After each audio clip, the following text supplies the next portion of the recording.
नमस्कार. आज आपण एका इंटरेस्टिंग विषयावर बोलणार आहोत, वास्तुशास्त्र. आपल्या सोर्सेसमधून आपण वास्तुशास्त्राचे फायदे आणि त्यामागचे विचार समजून घेणार आहोत. ही एक खूप जुनी म्हणजे प्राचीन भारतीय वास्तुकला प्रणाली आहे. हो, अगदी. आणि खूप लोकांच्या जीवनाचा आजही ती एक महत्वाचा भाग आहे. बरोबर. तर आपला उद्देश काय आहे की हे शास्त्र नक्की काय फायदे देतं असं मानलं जातं, आणि अर्थातच याबद्दल वेगवेगळी मतं काय आहेत हे जरा खोलात जाऊन बघूया. आणि सुरुवातच बघितली तर किती आकर्षक आहे. म्हणजे उत्तम आरोग्य मिळेल, घरात सकारात्मक ऊर्जा येईल. हो, आणि सुधारलेले संबंध, आर्थिक सुबत्ता, अगदी करिअरमध्ये यश, असं सगळं काही मिळेल असं आश्वासन यात दिसतं. म्हणजे लोकांना आकर्षित करणारे हे नक्कीच आहे. तर ठीक आहे, याच्या मुळाशी जाऊया थोडा. मूळ कल्पना काय आहे नक्की?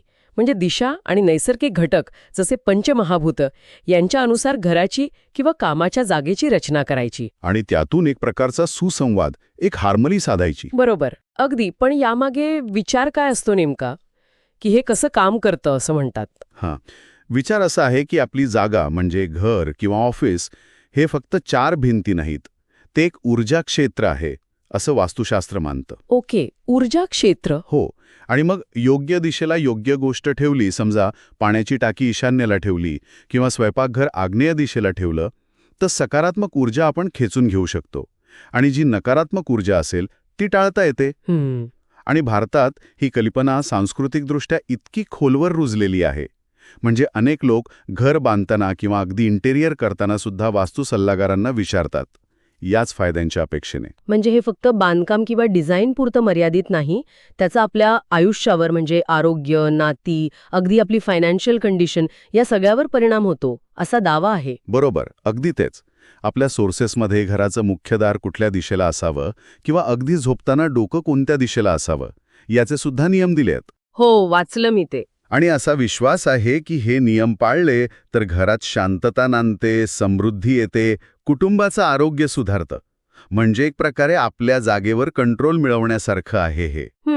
आपल्या अवकाशात एक सुव्यवस्था आणण्याचा प्रयत्न. अगदी. पण इथेच दुसरा आणि तितकाच महत्वाचा मुद्दा येतो, जो आपल्या सोर्सेसमध्ये पण स्पष्टपणे मांडलाय. तो म्हणजे वैज्ञानिक दृष्टिकोन काय म्हणतो याबद्दल, तिथून येणारे प्रश्न. बरोबर, कारण सोर्सेसमध्ये बरीच साशंकता आहे यावर. हो, नेमका तोच पॉइंट. म्हणजे विज्ञानाच्या दृष्टिकोनातून पाहिलं तर वास्तुशास्त्राचे जे दावे आहेत त्यांना सपोर्ट करणारा असा ठोस म्हणजे एम्पिरिकल पुरावा उपलब्ध नाहीये. पुरावा नाहीये. नाही.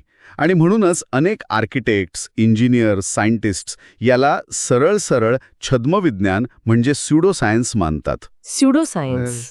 याचं कारण काय? तर याचे जे सिद्धांत आहेत ते वैज्ञानिक पद्धतीनं तपासता येत नाहीत किंवा जे परिणाम सांगितले जातात ते सातत्यानं दिसत नाहीत. म्हणजे कन्सिस्टंट रिझल्ट्स मिळत नाहीत. ओके, पण मग असा विचार येऊ शकतो का की काही नियम कदाचित प्रॅक्टिकल असतील? म्हणजे समजा घरात भरपूर सूर्यप्रकाश यावा किंवा हवा खेळती राहावी यासारख्या चांगल्या गोष्टींसाठी काही नियम बनवले गेले असतील आणि नंतर त्याला वास्तूचं लेबल मिळालं असेल. ही एक शक्यता आहे आणि काही वेळा अशी चर्चा होते सुद्धा. म्हणजे काही वास्तू नियम हे चांगल्या डिझाईन प्रिन्सिपल्सशी जुळतात की जसं नैसर्गिक प्रकाश महत्वाचा आहे, व्हेंटिलेशन महत्वाचं आहे, हे तर पूर्वापार चालत आलंय. बरोबर. पण वास्तुशास्त्र एक सिस्टीम म्हणून जेव्हा आपण बघतो तेव्हा ते विशिष्ट ऊर्जा प्रवाह, दिशांचं एक खास महत्त्व आणि ब्रह्मांडाशी असलेलं कनेक्शन यावर जास्त भर देतं. आणि ह्या गोष्टींना आधुनिक विज्ञान सध्या तरी मान्यता देत नाही. त्याचे दावे हे फक्त प्रॅक्टिकल रचनेपुरते मर्यादित नाहीयेत, ते आध्यात्मिक आणि भौतिक लाभांपर्यंत जातात. लोक सांगतात तो प्लेसिबो इफेक्ट असू शकतो असंही म्हटलं जातं. प्लेसिबो इफेक्ट म्हणजे जर एखाद्या व्यक्तीला ठामपणे वाटत असेल की आपलं घर वास्तुनियमांनुसार परफेक्ट आहे, तर त्यांना एक मानसिक समाधान मिळतं आणि त्या समाधानातून त्यांना कदाचित बरं वाटू शकतं. म्हणजे प्रत्यक्ष रचनेचा तो थेट परिणाम रचला तरीही. ओके, समजलं. तर मग चित्र असं आहे की एका बाजूला ही खोलवर रुजलेली सांस्कृतिक परंपरा आहे जी सुसंवाद आणि समृद्धीचं आश्वासन देते, आणि दुसऱ्या बाजूला वैज्ञानिक पुराव्यांचा अभाव आहे, टीका आहे. तर ही वास्तुशास्त्र इतकं पॉप्युलर कसं, इतकं टिकून कसं राहिलंय? काय वाटतं? आज तर सगळ्यात इंटरेस्टिंग भाग आहे. याचं टिकून राहणं हे फक्त त्या नियमांवरच्या विश्वासामुळे नाहीये. यात अनेक गोष्टी एकत्र येतात. आपली सांस्कृतिक ओळख आहे, परंपरेबद्दल आदर आहे, आपल्या जागेवर, आपल्या घरांवर आपलं नियंत्रण आहे, ही भावना आहे. आणि सगळ्यात महत्त्वाचं म्हणजे आपल्या वैयक्तिक जागेत एक प्रकारची सुव्यवस्था, एक अर्थ शोधण्याची जी खोलवरची मानवी गरज आहे ती कुठेतरी यामुळे पूर्ण होते. म्हणजे घर किंवा ऑफिस बांधणं किंवा सजवणं ही एक इमोशनल प्रोसेस आहे. अगदी. आणि वास्तुशास्त्र त्यासाठी एक तयार फ्रेमवर्क, एक अर्थ देतं. म्हणजे वैज्ञानिक पुरावा असो वा नसो, ते एक प्रकारचं मानसिक समाधान देतं. आपल्या जीवनावर, आपल्या जागेवर आपलं काहीतरी नियंत्रण आहे ही भावना देतं आणि त्यामुळे ते आजही अनेकांना महत्त्वाचं वाटतं. एका मानवी गरजेला ते उत्तर देते असं म्हणायला हरकत नाही. बरोबर. तर मग आपल्या सोर्सेसवर आधारित या चर्चेचा आपण सारांश काढायचा झाला तर वास्तुशास्त्र ही एक प्राचीन परंपरा आहे जी घरात सुसंवाद आणि अनेक फायदे मिळवून देण्याचं वचन देते. हो, पण त्याचवेळी त्याला ठोस वैज्ञानिक आधार नाही आणि त्यावर टीकाही होते. हे दोन्ही मुद्दे महत्त्वाचे आहेत. अगदी. आणि ह्या सगळ्यातून एक विचार करण्यासारखा प्रश्न नक्कीच उरतो.